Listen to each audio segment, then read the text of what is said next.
ቤተሰቦች ለዛሬ የሰራሁት ቁርስ ይሄን ይመስላል። በጣም ቀላል በትንሽ ግብአት ብቻ ነው የሰራሁት። ቪዲዮ ላይክ፣ ሼር፣ ሰብስክራይብ እያደረጋችሁ ተከታተሉ። አብረን እንስራ። ቤተሰቦች በዚህ መልኩ ደርሰዋል። ተከታተሉ። ቪዲዮውን እስከ መጨረሻው ቪዲዮውን ስታዩ ላይክ ማትርሱ። ሰላም አለይኩም ወራህመቱላሂ ወበረካቱሁ። ሰላም እንዴት ናችሁ ውድ ቤተሰቦች? እንዴት ናችሁ? ስራ፣ ጤንነት፣ አፍያ እንዴት ነው? ከኔ ጋር ሰላም ነው አልሐምዱሊላህ። ምስጋና ለአላህ ለዓለማት ጌታ። እንዲሁም ክርስቲያን ወገኖቼ ሰላም ብያለሁ። ሰላማችሁ ብዝት ይበልልኝ በያላችሁበት። ያለ ሰላም እና እዝነት አይለያችሁ እያልኩ ዛሬ ቆንጆና በጣም ፈጣን ቀለል ያለ ቁርስ አብረን እንስራ። እንግዲህ ውድ ቤተሰቦቼ ከዛሬው ቁርስ የበዛውንና ያስተዋላችሁትን ነገር እንደኔ አንድ የበዛ ነገር አለ። እሱም መጨረሻ ላይ እነግራችኋለሁ።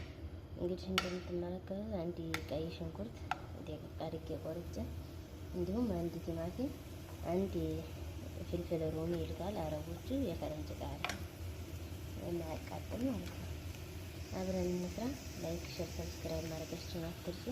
ሰሞኑን ትንሽ ስራ ብዙ ቪዲዮ እየለቀኩ አይደለም። አበረታቱ።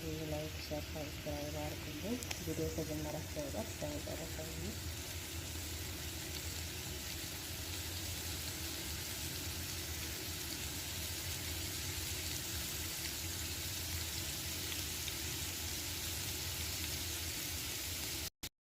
ሽንኩርታችንን በዚህ መልክ እያበሰልን ነው። ትንሽ በሰል ካለ በኋላ ቲማቲማችንን እንጨምራለን።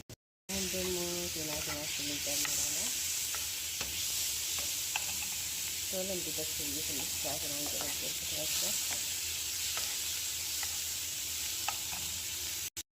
ሳልሳ ትንሽ ተጠቅሜያለሁ። ትንሽ ነው እንደምታው፣ ምክንያቱም የሚሰራው ለሶስት ሰው ብቻ ነው። ትንሽ ነው።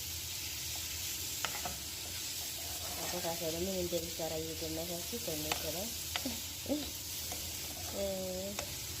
እስካሁን ድረስ ያው ቁርስ ነው እንጂ ያልኳችሁ ለቁርስ ምን እንደሚሰራ አልነገርኳችሁም።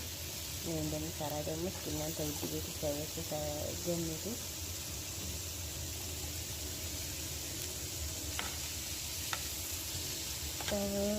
ጀዘር ቢኖር ካሮት ቢኖር በጣም ቆንጆ ያጣፍጠው ነበር፣ ግን ካሮት ስለሌለ አልተጠቀምኩም። ነጭ ሽንኩርትና ካሮት ቢኖር አሪፍ ነበር፣ ጣዕሙ ለየት ይል ነበር።